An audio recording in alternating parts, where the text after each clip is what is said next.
Good evening. I'm Alvin Edwards, Director of Division 1 Monterey Peninsula Water Management District, and I'd like to welcome all of you here to our first listening session of the district that we're having tonight. I'd like to make some introductions here. I'll start with our chair of our board, Molly Evans, and have them speak if they'd like to, and we'll go on from there. Thank you so much, Director Edwards. Yes, I'm Molly Evans. I'm the chair of the Monterey Peninsula Water Management District Board. Thank you for coming tonight. I look forward to hearing what you all have to say. Good evening, everyone. I'm Mary Adams, and I am the 5th District Supervisor for Monterey County. And in that capacity, I serve as the representative from Monterey County for the Monterey Peninsula Water Management District. Thanks for being here. It should be an interesting evening. I'm George Riley, fairly active locally, but also represent part of your city, so I'm glad to hear from you. Gary Hoffman, newly appointed in November, and thanks for everybody coming out this evening. I know it's dinner time, but we look forward to hearing your input. Thank you. And we have some Seaside elected officials. I think I've seen Council Member John Withers walk in the room. He's there hiding over in the corner. And welcome, good evening. And I see the former mayor of Del Rio sitting down in front, Jerry Healand. So I'm glad you all made it. And we have another one just walked in the door, and the mayor of Sand City. And Marion. And Councilwoman Libby Soper. Well, thank you. And I'd like to thank you all for showing up tonight. Next thing, we have our general manager over here, David Sloat. I call him David. And we have our district attorney sitting out in audience. Make sure we abide by all the rules. Dave Laredo. So any other, all of you important to me, so any other super important that will sit up there and say, I'm going to remind you during election time. Okay, I don't see that. I see that. Okay, we'll move on right now. And I turn it over to the general manager. Before I turn it over to the general manager, he wanted me to do a little housekeeping.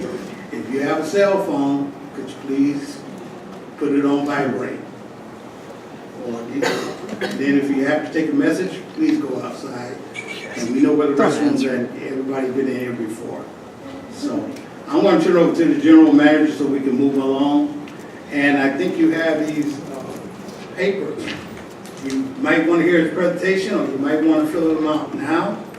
But we're going to take public comments, and then we're going to take a little break, and we're going to probably have enough time to tabulate them. Well, I think what we're discovering is we probably won't have enough time to tabulate them because not everybody's going to fill them out exactly the same way. So this is our first night. But the two ballots, the blue one and the pink one, are basically standards or measures of feasibility and standards or measures of desirability. And that's what's reflected on these two easels here. So they're virtually identical. If you can't see the easels, you'll see them in the pink, which is that easel, and the blue, which is this easel. And the goal is to get you to rank what's most important to you and what's least important to you. And then we will try to tabulate averages so that the most important measures can percolate to the surface, if you will. It may take us to the end. I did hear that some participants are interested in hearing all of the public comment before ranking anything. So if that's the case, we can certainly accommodate you and wait until the end of the session. Then we'll tabulate and post it to our website as soon as we're able to. We also noticed that, for example, if somebody chooses other as something that's important and leaves another one blank, we have to divide by a different number, so it's not as easy as we thought. We just count all the total number and then divide by one. So I think the operating idea would be that we're not going to tabulate at this session. We will tabulate by session, and then overall from all 5 sessions, make that information available. We will also be reporting out to our board at the January 23rd board meeting. So you'll have another chance to hear kind of the cumulative efforts of this outreach. What I do want to do first is walk you through a little presentation on the process. What we're going to do is get through this. It'll be about 10, maybe 15 minutes, and then the board will open it up to hear your thoughts. The two primary reasons for bringing you here are to kind of, assuming some of you voted yes and some of you may have voted no, but we want to hear what was going on in your mind, what really is important to you, and that can help inform our board's decision. So the initiative itself did three things. It said it shall be the policy of the district, if and when feasible, to secure and maintain public ownership of all water production, storage, and delivery systems. So the key words there is if and when feasible. Our board has met frequently and discussed this primarily in closed session, and there seems to be a leaning that feasible is something that is measurable and needs to be objective. We'll talk a little bit more about that, but that's one of the reasons we're asking you to kind of rank, if you will, different ideas of what is feasible. The second is that the district shall acquire through negotiation or eminent domain all assets of California American Water. Well, to the benefit of the district as a whole. We take this to mean only the assets related to the benefit of the district. We're not going into Ventura, Chris, and securing the assets there, or Sacramento, or any of the others. This is really about the Monterey Peninsula assets, the Monterey division of Carmel. And the third, excuse me, the third is that within 9 months, we need to issue you a report to the public telling you how we're going to go about this acquisition if, in fact, it's found to be feasible. What's interesting in this section of the initiative is it says ownership and management of all water facilities and services within and outside the district, including water purchase agreements, and can differentiate non-potable water services. So this actually creates an interesting conundrum for us because there are assets of the company that are outside of the district's boundaries, and there are assets that are not water delivery assets, they're wastewater delivery. So the scope of the plan and what to look at and what's legally accomplishable all kind of comes home to roost in some confusion through this language, but we're working on it. So let me tell you how the process works. This is really the first phase of potentially a three-phase process, the feasibility analysis. If, in fact, it's deemed that it's feasible to take over these assets, then there's what's called a right to take bench trial. And that's where the public benefit is demonstrated. And to strip it down into a very simplified model, we look at maybe three things. The delivery of services, the same quality and ability to deliver services. You would look at cost, and you would look at governance. So governance would be rate setting, transparency, local control. Cost would be, is it cheaper? Will it become cheaper? Will my rates not increase as fast? Some measure of cost feasibility. And then delivery of services goes to, can you get the same quality of water, the same quality of maintenance, the same quality of customer service, or better, or what have you. So you have to prove there's public benefit to a judge in a bench trial before you can move on to even acquiring the assets. So if feasible, move on to bench trial. If not feasible, you're done. Bench trial, if it's determined that it's not in the public interest, you don't have a right to take. You, meaning the district, would not have a right to take, and it would be over. If you get through the bench trial, the judge basically says you do have a right to take because there's potential public benefit. Then you move on to the valuation jury trial where just compensation is settled. This can be a long, arduous, and complex process. And tonight we're really just talking about the first phase, about what is feasible. And we want to have you understand some differences between kind of our emotional response as a voter and our rational response as an analyst. Feasibility should not be confused with doability or desirability. What we've kind of come around to as a board and as staff and working with some of our specialists is that feasibility should likely be a financial test. It should be objective, it should be measurable, There should be some playing off of costs versus benefits. Perhaps look over the entire life cycle, which could be a 30-year period rather than just a single year. Doability says, hey, can you get it done? Is there some barrier to succeeding that doesn't have to do with whether it's a good idea or not? And that could be a legal challenge, or do we just somehow lack the managerial expertise to get it done? Or is there a barrier to getting the financing together that would prohibit you from succeeding at offering the compensation that you require? And then desirability, well, this is actually a little bit more about what that bench trial is about.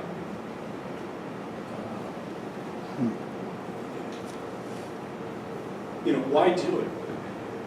Address the intangibles. And that's really, I've talked to a lot of people who say, oh, of course it's feasible and you got to do it. And then they tell me all the reasons to do it, and they have nothing to do with objective measures. It has to do with these types of things about, well, I want it to be transparent. I want the public to be involved in rate setting.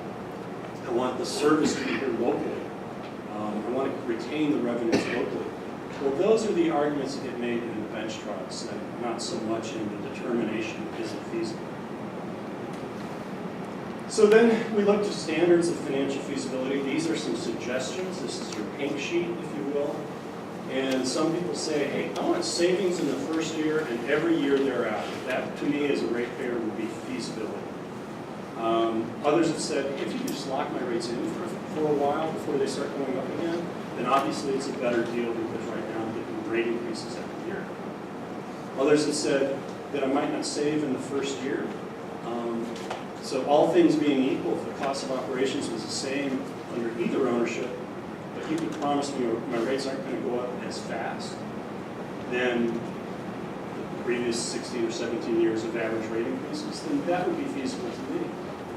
Others have said, I can handle a slight increase in cost for a few years if it's going to be cheaper over the life. An example of that would be,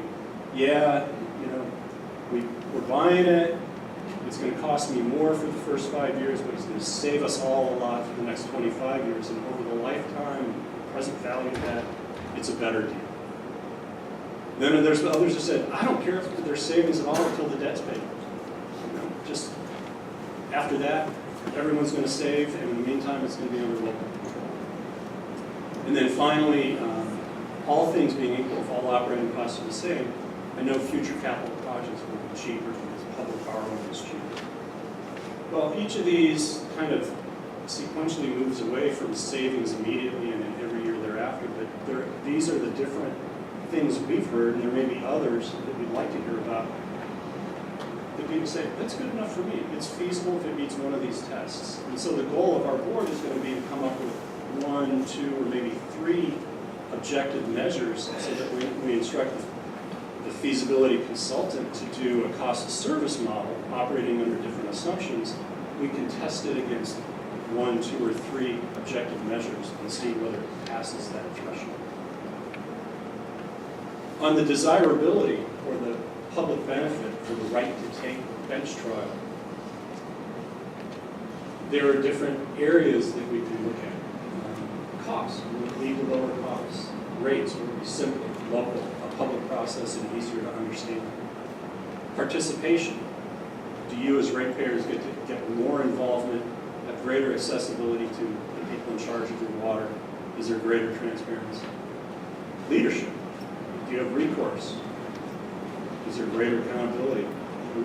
You have people sitting here who are elected, so they know they work for you.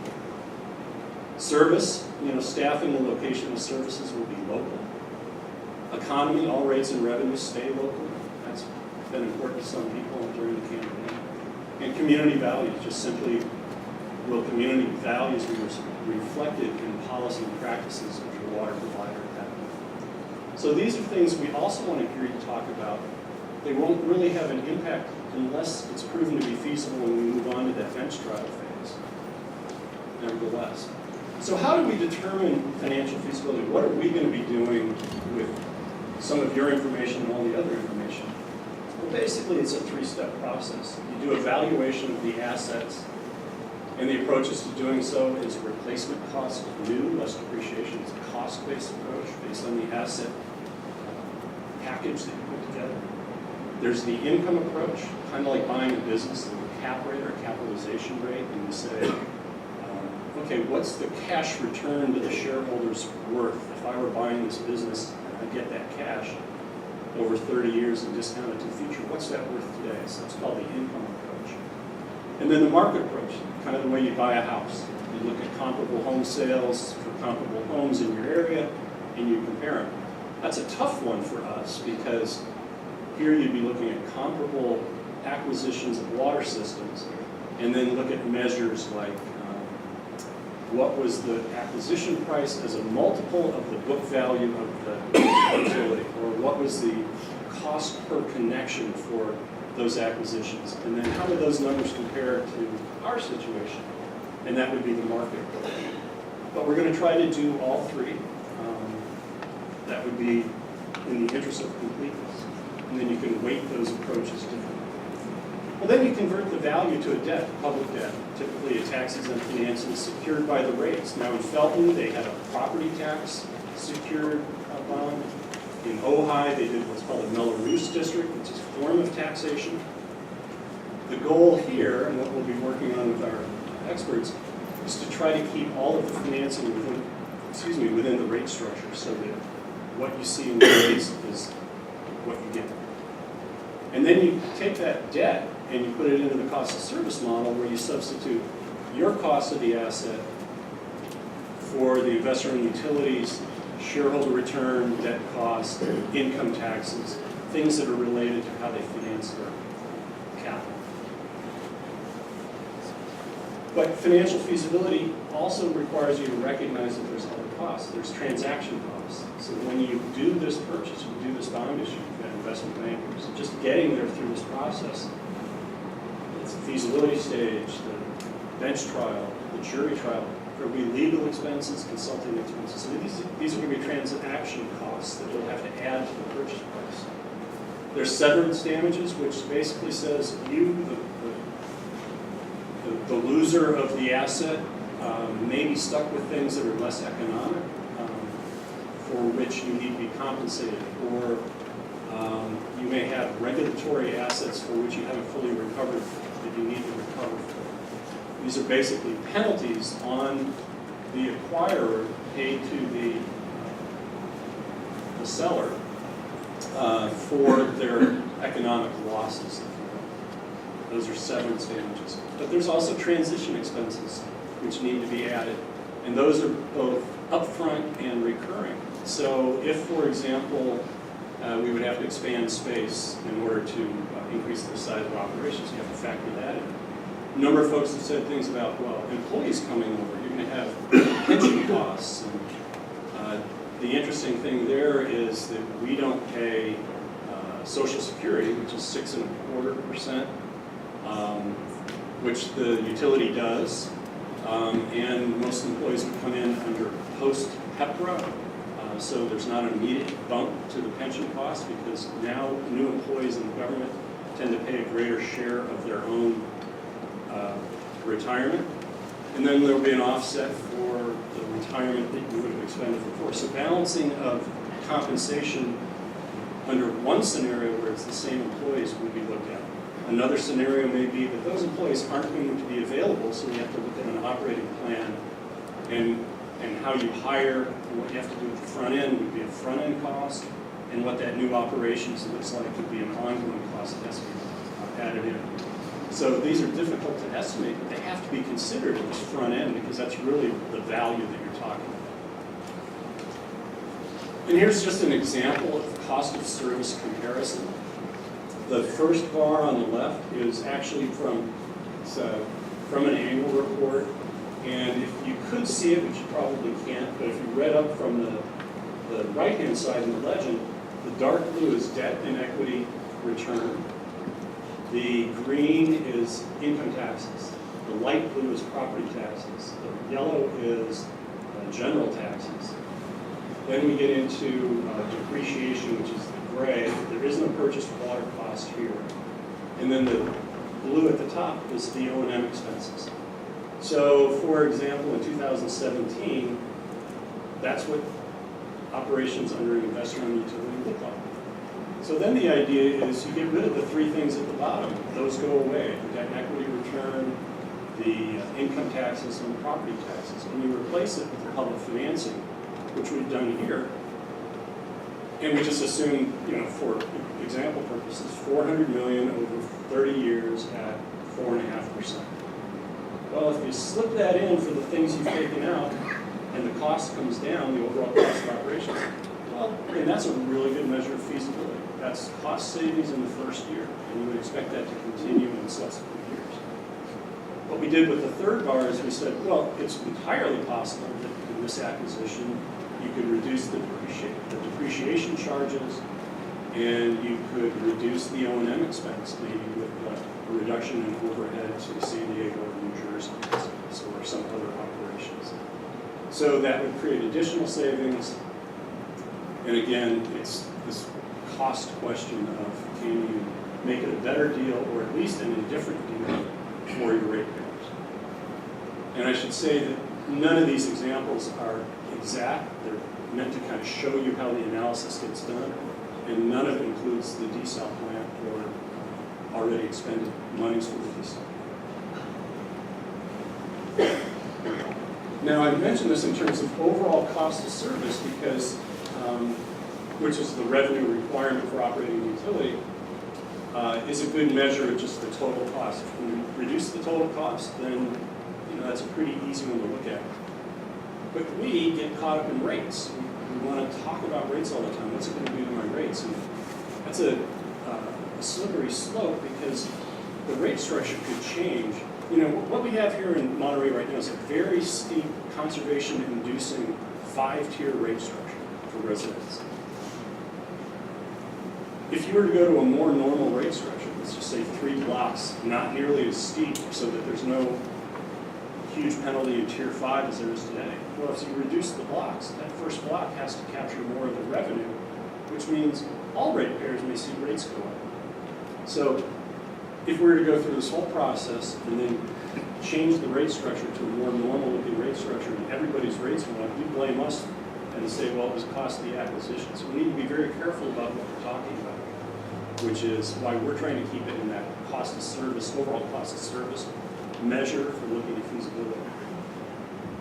And then when it becomes, if it were to become a public system, our rate setting would be subject to Proposition 218, which has additional questions that we'll be asking our Prop 218 attorney about, which is it's very difficult to create low-income subsidies.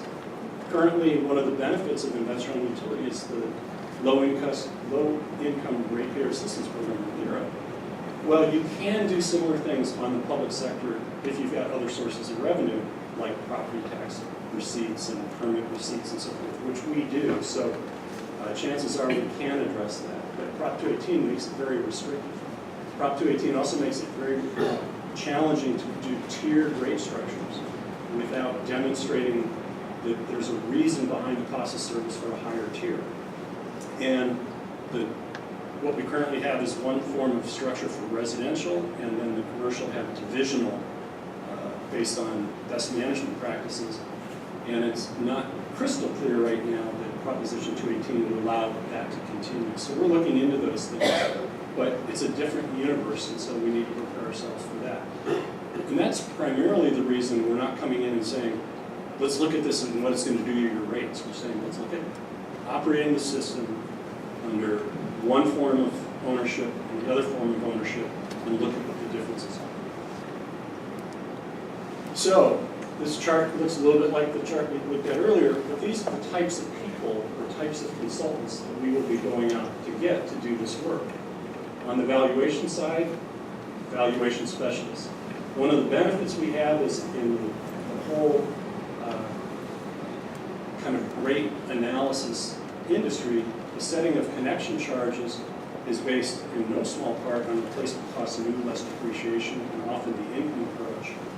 And rate studies themselves are cost of service studies. It's model the operations of the entity. So there are folks out there who do both of these things we're looking for. We would like to have an investor-owned utility expert or a utility whisperer to kind of translate the arcane data from investor-owned utility submittals to the modelers to make sure that the model adequately represents the operations of an investor-owned utility as well as in the alternative publicly owned entity.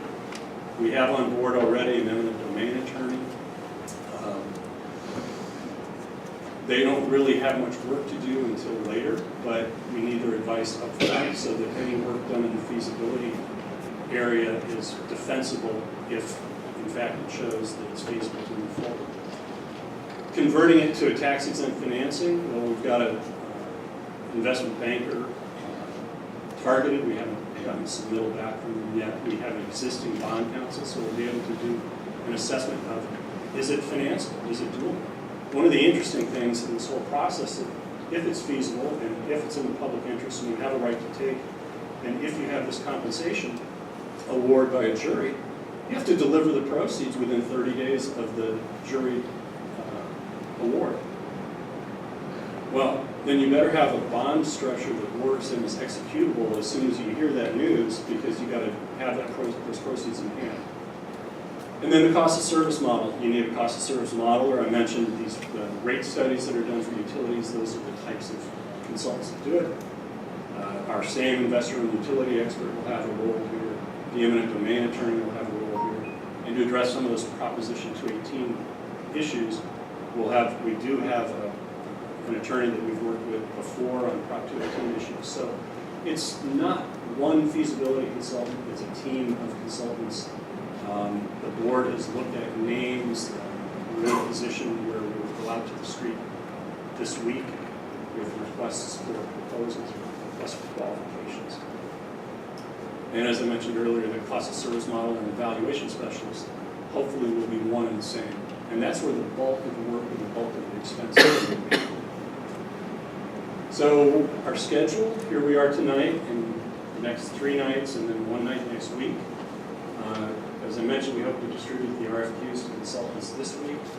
Those will be due in mid-February, and then our board will have a chance to review and approve contracts February 21st meeting. In order to keep with the 9-month schedule, we're targeting July 26th to have the work product due and the district plan written and ready for adoption, if you will, acceptance. August 27th. So the election results were certified November 27th, so 9 months brings us to August 27th. And the rest of it is, these are the dates. I think you guys are all well aware of those dates. You made it here tonight. Thank you so much. The ranking sheets, we talked about those. We would like to get them back. And I think we'll just say before you leave the room today, that will be sufficient, and we will report back to you, as I mentioned. And then I'd like to turn it back to Division Director Alvin to lead the public comment. Thank you, General Manager. I appreciate that. The agenda says 3 minutes. We have a clock at 30. So y'all know how that runs. 3 minutes. You see the red light? Please stop. Please sit down. The next one come up. I'd like to get a comment from everybody out there. So let's take that in stride, and public comment is now open.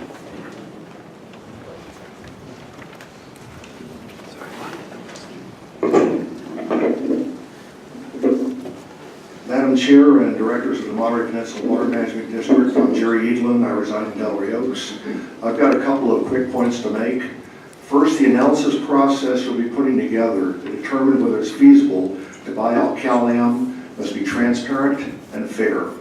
That means a specific minimum feasibility point, as Mr. Stolt was talking earlier, of the analysis to determine whether there will be an attempted buyout, has to be determined and specified to the public prior to conducting the feasibility analysis. You can't proceed with a buyout analysis without first determining the specific minimum criteria or trigger point at which the Water Management District will go forward and attempt a hostile takeover of Cal-Am. Conducting an analysis without first determining this trigger point would be akin to reading tea leaves or trying to identify a Rorschach ink blot prior to making this critical decision.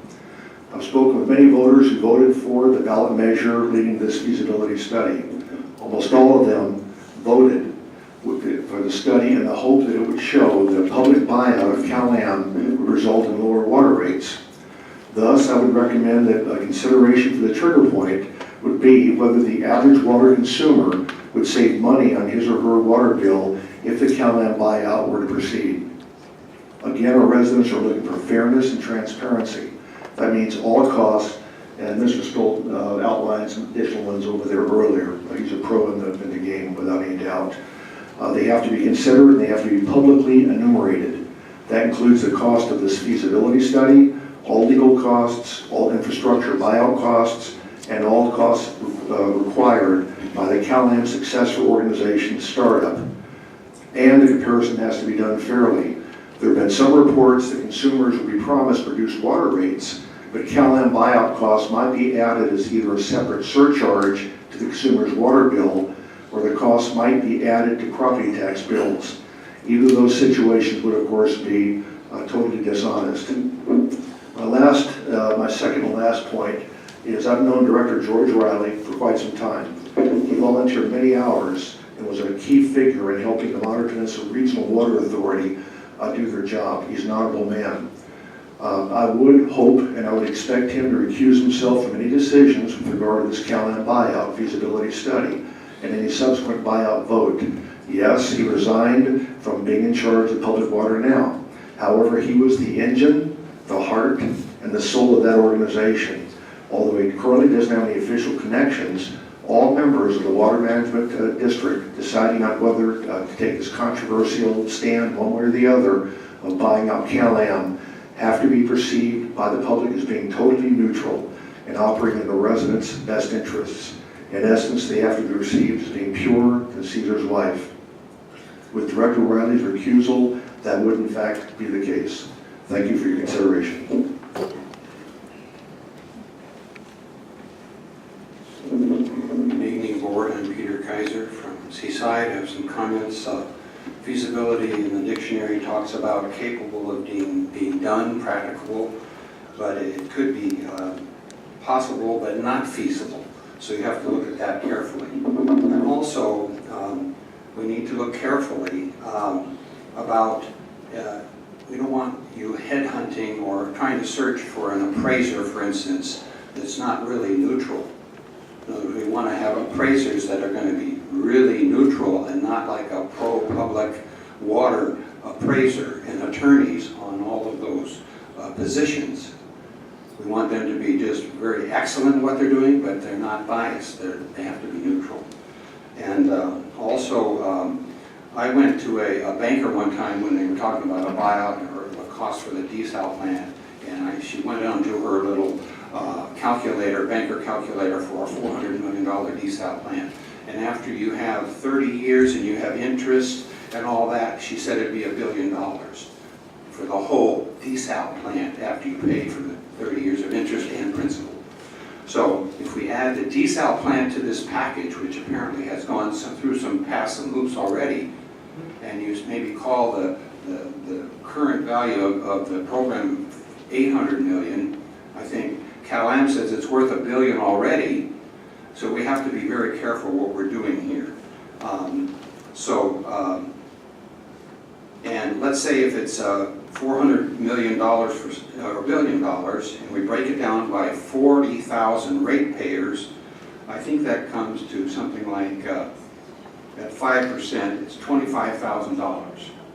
So you're going to have to ask the people, let's say if you just freeze the rates for a few years and you add $1,200 a year for the interest and the buyout, are they going to accept their current rates plus another $100 or more $100 a month?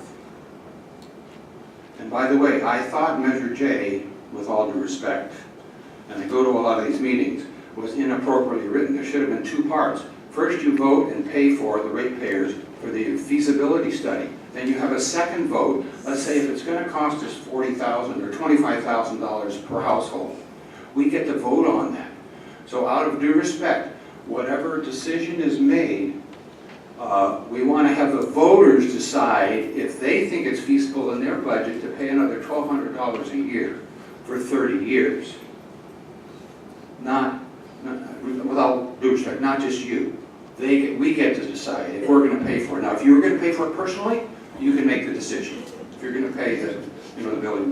So, and by the way, eminent domain, this is America. This is not China. This is not Russia. I don't want eminent domain to have anything to do with this process. I've seen some city councils where they actually took some property and gave it to a developer to make more money for the city in California, and you know that that has been done. So no eminent domain. Thank you.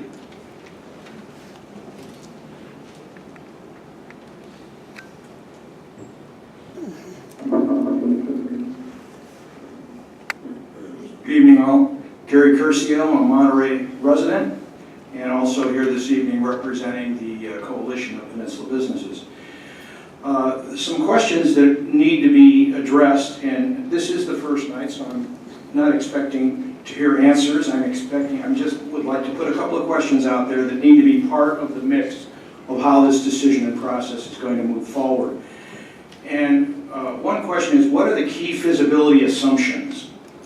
Will you articulate the boundaries and definitions of feasibility before or after you do data collection? Will you ask the feasibility consultant to identify an upper threshold that would make purchase infeasible? What are the claimed public necessities to justify a taking? Now, I wasn't going to get into this, but General Manager Stoltz referred to this in his remarks, so I'm coming off of my remarks because this is pretty important. I just want to get it as part of the discussion. In the ballot language for Measure J, in Section 4, Rule 19.8, which is Policy of Pursuing Public Ownership of Monterey Peninsula Water System. Item B, the district shall acquire through negotiation or through eminent domain, if necessary, all assets of California American Water or any successor in interest to California American Water for the benefit of the district as a whole. None of the models that we looked at tonight included the price of purchasing the desal plant. And if this is to be followed to the letter of the law, how can you use a number of $500 million that does not include the purchase of the desal? The desal project must be part of this process. Thank you.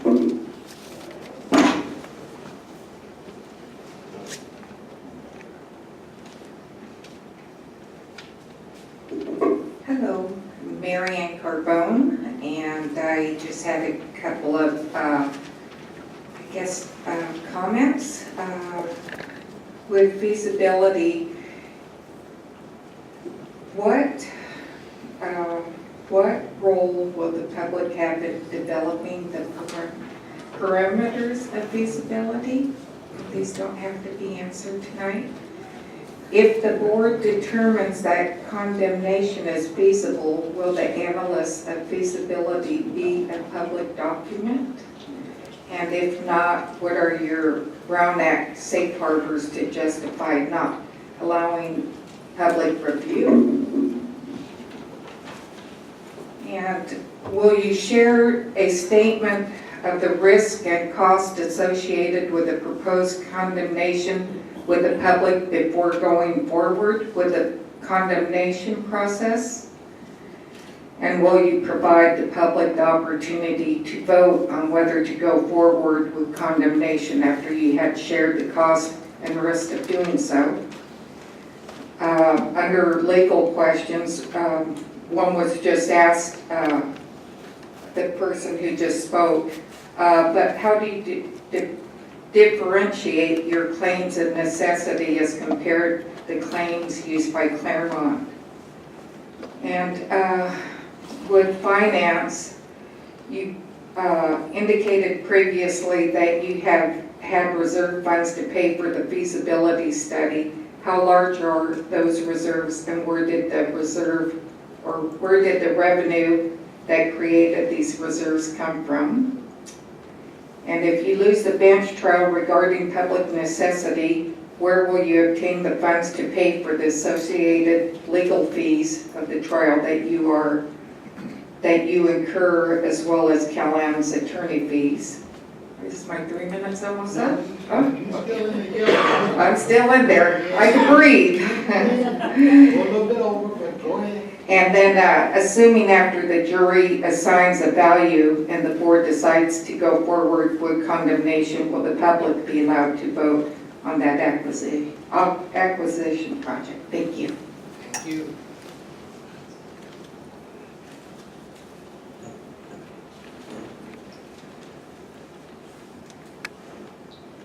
My name is Dave Lessicard. I'm a resident of Seaside. And one high-cost aspect that's built into Cal-Am is that its profit is basically set as a percent of its retail water sales in dollars. So Cal-Am has a built-in financial motivation to develop the most expensive sources of additional water, such as desalination, which this water district here projects to cost at least $5,500 per acre foot, very likely more. And the proposed alternative source, proposed by some other people than me, would cost perhaps around $2,000 per acre foot, which would be to buy some water from Salinas Valley farmers who have senior water rights. So the Proposition J study needs to find out how feasible this lower cost alternative, which would work into final rate determination, might be.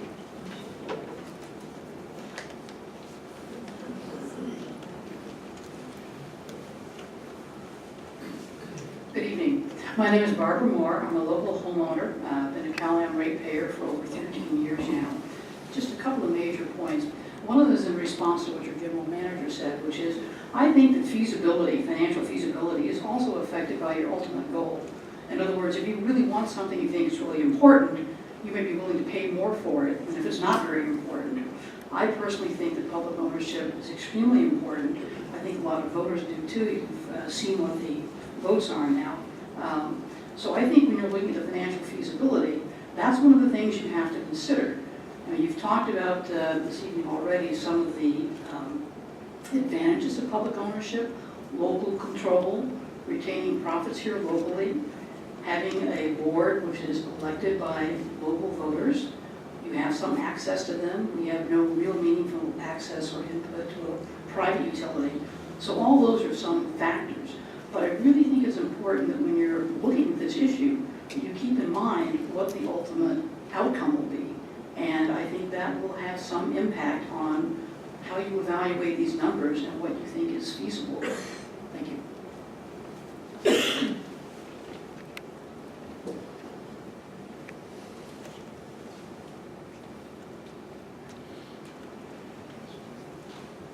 Good evening. I speak Spanish. I know I speak English, but I would like to somebody interpret my own language, please.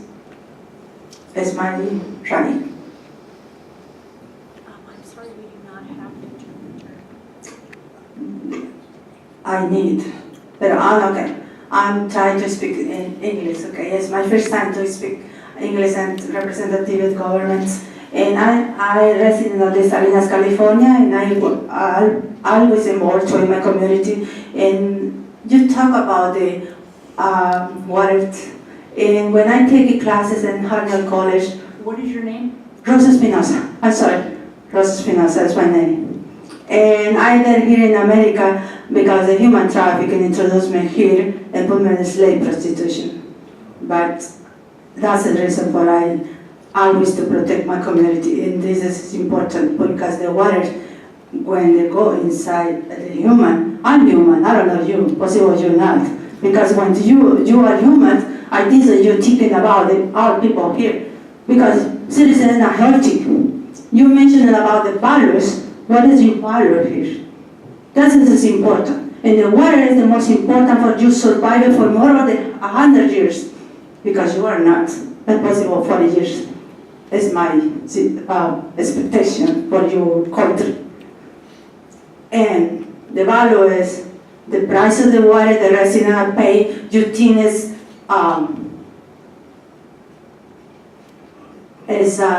I think about my own language and put English in my second mind right now. You think the resident need to pay higher prices for water when the water, look, the hair would, that one is because the water is contamination. The pipe always is contamination, everything is contamination. And why did the people pay more money for water? What is the value here? What is the asset here? It's nothing. Before you thinking about providing products, the good products are residents, and later to make a decision. I'm not opposed about the measure. Thank you. Thank you, you did good.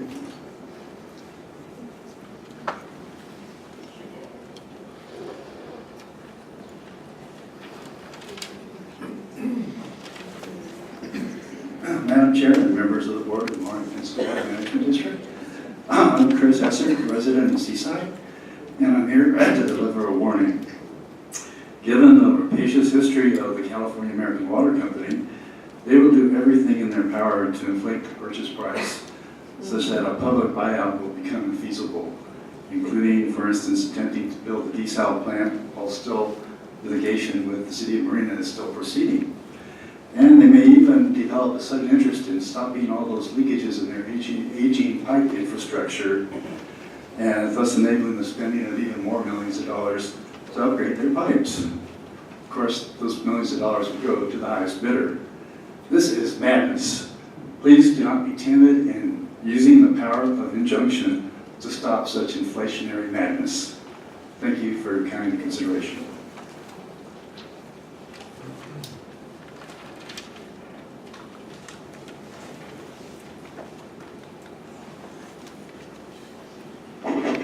Hi, my name is Michael Bear. I live in Division 5, Carmel Valley. Thank you for coming tonight, and thank you for having a listening tour. I think it's an excellent idea. I think the public has some wisdom.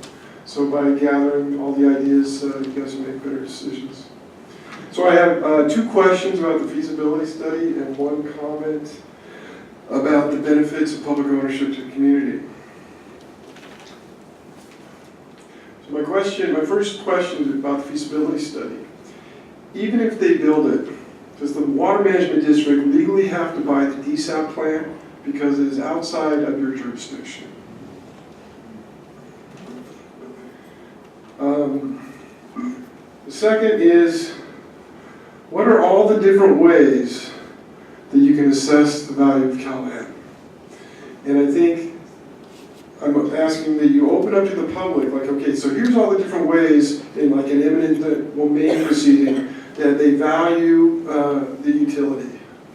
And the public can only see what those different ways are and hopefully how you came to what's the most appropriate way to value Callahan this time. Or, hey, if we do it this way, we get a value of $250 million. If we do it this way, we get a value of $450 million. So it's a range between 250 and 450. I don't know, but I'm just saying, the question is, what are all the different ways that can assess the value? You know, that would be a question for the experts and hopefully get answers for the public to see. And then the benefit of community ownership.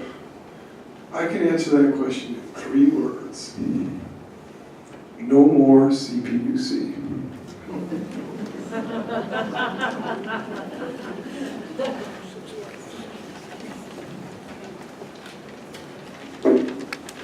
Thank you, board, for having this meeting. My name is Susan Schiavone, and I'm a CalAm ratepayer with Division 1.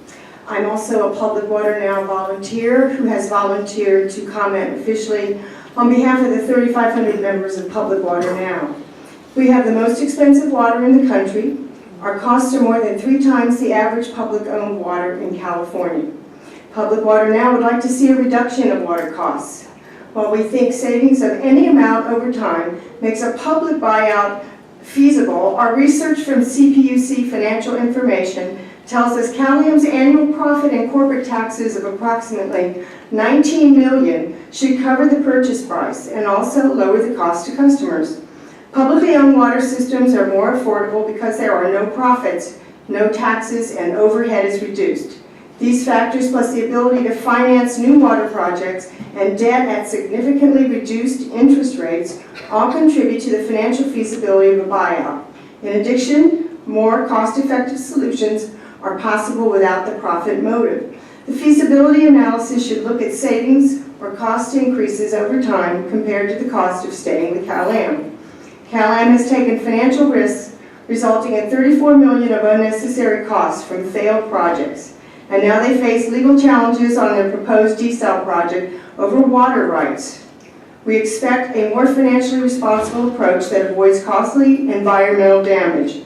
A buyout of Cal-Am is in the public interest for many reasons. Local control of a community's water system and resources is fundamental. Local control and lower costs are the main reasons that 87% of the water in the U.S. is provided by public-owned agencies. With local control, decisions are made here, not in San Francisco or New Jersey. We would also be free of CPUC oversight. Rates and projects would be approved locally. The CPUC is supposed to protect the public interest, but in practice they consistently protect Cal-Am's interest and profits. When profit is not the driving motivation, both the community and the ratepayer benefit. The lack of profit motive allows problem solving that is more cost effective and makes regional solutions possible. It drives policy and projects that are truly in the public interest. Public Water now understands that we need a new water supply to replace water being illegally drawn by Cal-Am. We expect MPWMD to pursue options that are less expensive than Cal-Am's proposed profit-driven solutions and to make sure that they are both legally sound and environmentally responsible. Thank you.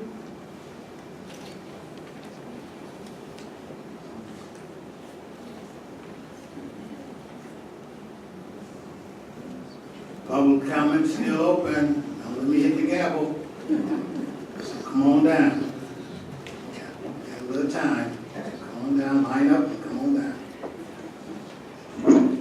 Good evening, everyone. Mitt Sawney, Seaside homeowner and resident. I represent a very small fraction of residents of this community. I get water from the city of Seaside. I want to ensure that that continues to happen no matter what happens with Cal-Am. I also liked Mr. Stoll, sorry if I butchered your last name, his presentation about this being an objective exercise. There's a lot of comments have been around subjective things. The difficult part of subjectivity is it's very difficult to put a number on it. I deal with numbers all day. This is part of what I do for my job. I'd like to make a few suggestions.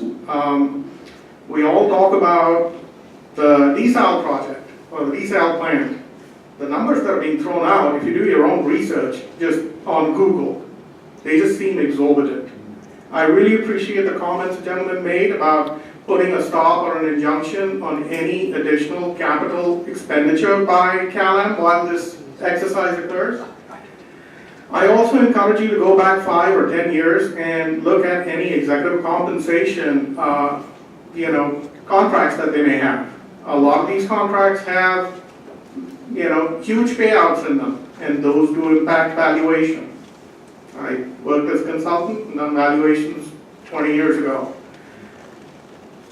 I'll give you an example. Our CEO got fired 3 years ago for doing a bad job, making a couple of bad acquisitions. He got paid $25 million to get fired. Again, executive compensation. I'd also like to ask, how come everybody talks about desal? Nobody talks about fog collection. We all know there's plenty of it to go around in this community. Zero mass water produces hydro panels that can be installed at homes. I'm sure they could come up with a commercial model. And I don't know if it's going to give you 5 acre-feet of water, 50 or 500 in 1 year. But again, that's something to look at. It's going to be a lot cheaper than $400 million, I'll tell you that. Also, I want to encourage you to have at least 2 to 5 residents from each city as part of,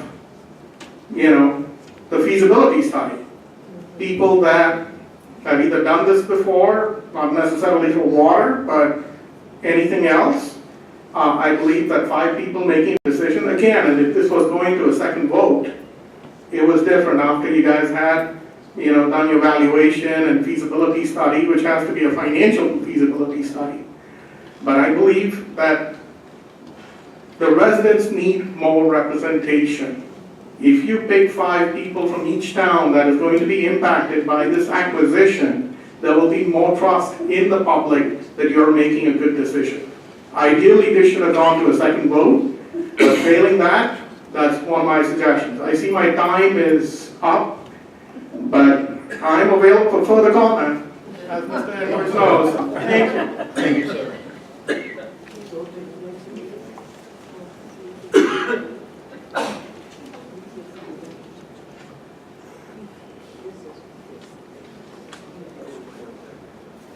Kate Klein, Seaside resident. I want to thank you for holding this listening session and for involving the residents. I am concerned that 87% of the water 87% of the water companies in the United States are publicly owned, and why it is there's such a small number that are privately owned. And I'm also concerned that our private water company is over 3 times the average of public water companies in California.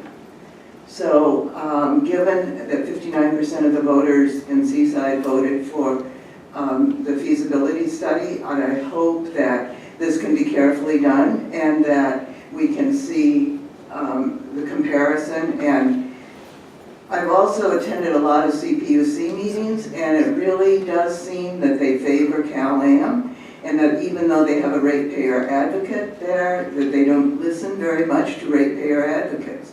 So I think this is a very important study that's going to be done.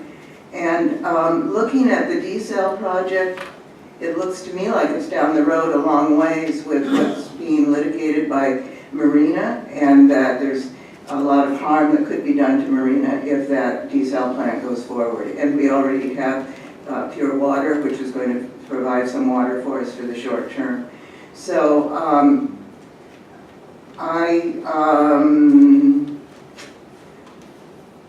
I would hope to see that there are savings, be it down the road, and that there can be some protections for the people who are the most vulnerable with their water bills. Thank you.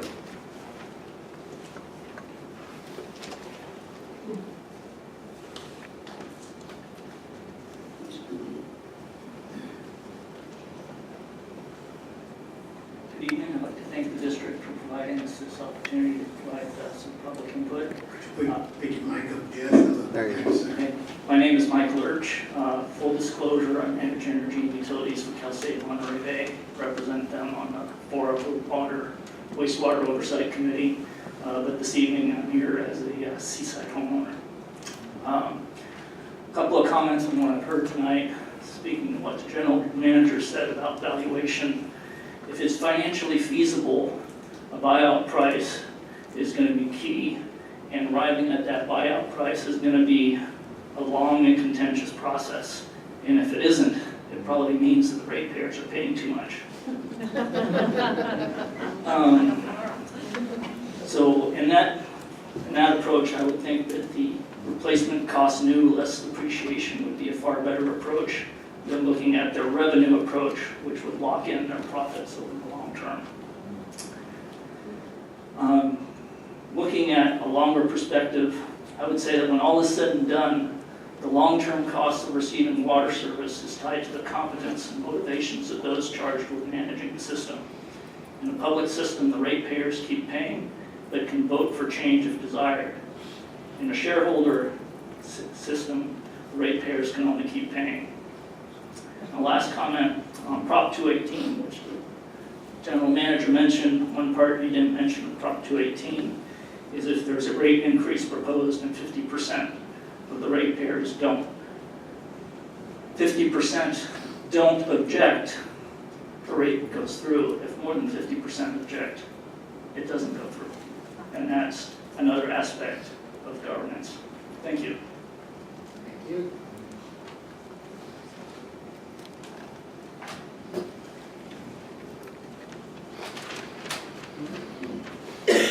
Board communication is still open and okay. Hello, my name is Dean Province. I'm a citizen of Seaside. I actually ran for the Water District last election cycle. And I was neutral on Measure J due to the nebulous word feasible. I went to Measure J meetings to try to get a clear understanding of feasible. They went through great lengths to show what they thought was CalAM's profit, as that would be used to buy them. But then they had cities who had done the same thing and ended up with extra bill on their property taxes. So I was a little confused. It wasn't until the debate on KSBW that Measure J Representative Melody Crislock defined feasibility, which I liked, as using CalAM's profit to buy CalAM with no increased water costs or additional fees on our tax bill. I think the majority of voters that passed Measure J were under that understanding as well. So yes, you had a lot of votes on it, but those people voting didn't think the water bill or property taxes would go up. Any rate increase or addition in our property taxes should go to a vote of the people before going forward with the purchase of CalAM. Thank you.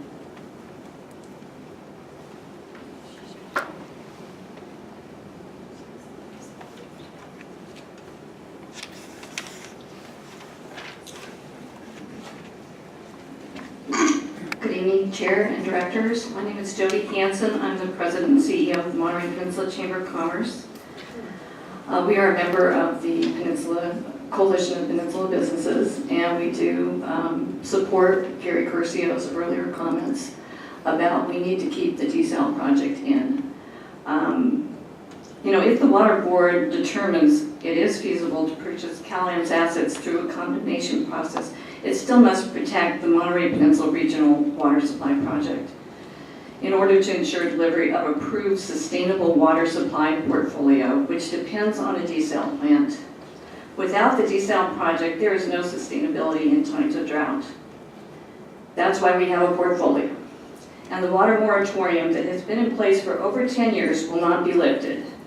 That means building more affordable housing in the community will be constrained indefinitely by an extended ban on water hookups. This is a big deal for our community.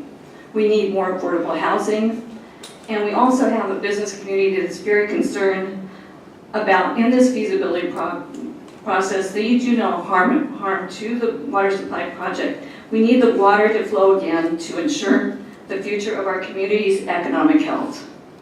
The feasibility study should show that additional line item costs attributable to the purchase of CalAM assets on ratepayers' bills are not onerous to lower income working class families who are not as privileged to pay more as some of the proponents of the feasibility study. We look at things that should be considered, which have been mentioned here: cost of operations for existing ownership versus public ownership, range of prices, cost of financing options, and when will there be a positive cost savings? Is it in year 5 or the 15th year? What is the schedule of events? Feasibility study. The board is responsible for determining these criteria that we're going to be judging feasibility on, and we're looking to you to balance the interests of the entire community, not just the privileged. Thank you.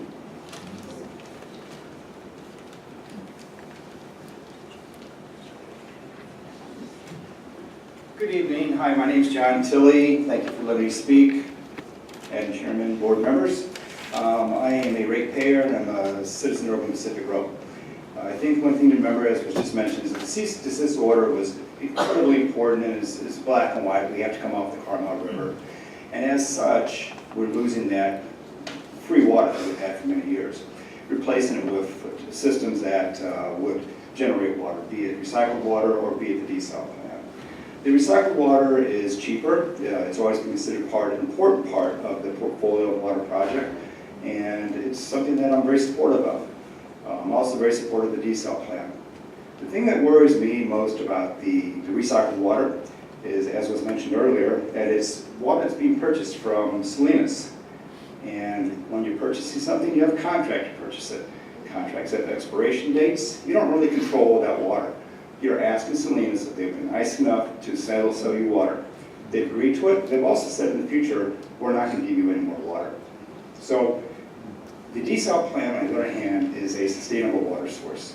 There's enough water out in the bay to continue for generations to produce water. So my point here is, I think it's very important to make sure that the desal plant is fundamentally included in the feasibility study, as it is a fundamental part of a sustainable water system here for our citizens. And that's all I have. Thanks so much.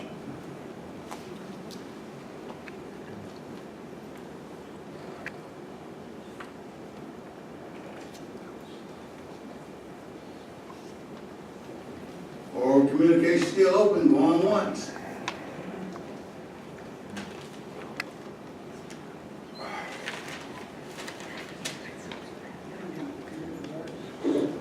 I'm Magnum Piero, I live in Monterey, and I'm pleased to see each of you here and the public to express their wishes.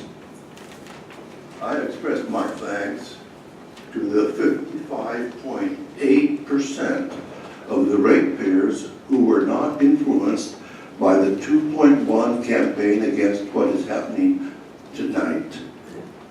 We are succeeding in what we're doing tonight. I propose as an improvement, over what the situation is presently. I propose today the termination of the symbiotic relationship between CalAm and the California Public Utilities Commission. In this process, we cut off one part of this relationship and the other part ends. My opinion for this request is that procedures for cost increases, rate increases, follows in the following manner under present operations. CalAm develops and promotes costs and rate increases and then seeks approval of the costs and rate increases from the CPUC, not the local ratepayers. The CPUC then studies, and from past records, mostly approves CalAm's requests, even if the ratepayers have shown opposition to CalAm's proposal. There have been many times that the CPUC even ignored their own ratepayers, advocates for the ratepayers, positions to oppose CalAm's request. I present some examples that the ratepayers advocates spoke against. I'm reading from a newspaper article dated Wednesday, September 24th, 2008. To be brief, I'll mention specifically the DRA items. The DRA challenges CalAm's plan to make customers pay $75 million or more to reinforce the seismically unstable San Clemente Dam.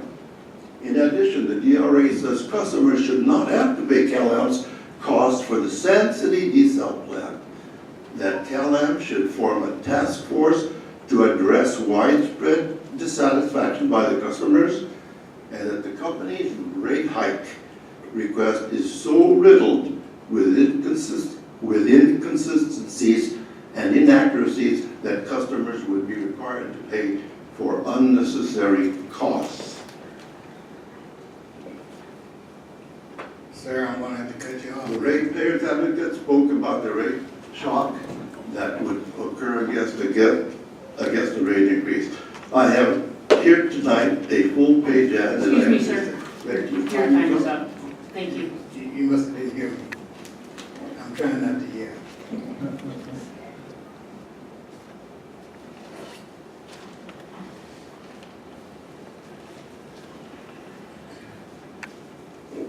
Hi there, I'm Susie Wister. I'm a ratepayer who lives in Monterey. I think that public ownership and ability of the public to vote on rate increases and projects is very important. Given climate change, we will likely have more expensive water in the future regardless of what's being discussed now. I would rather have the public determining our future than a private company that is based on a profit motive and not for the benefit of the people. We need to look for long-term planning that reduces long-term costs, that considers the reality of our current likely increased drought situations. CalAm has not been ratepayer focused by not even looking at the Pure Water Now options, but only going for the most expensive water. I don't have confidence that they will be acting in our behalf given the likely complicated future for water on the peninsula.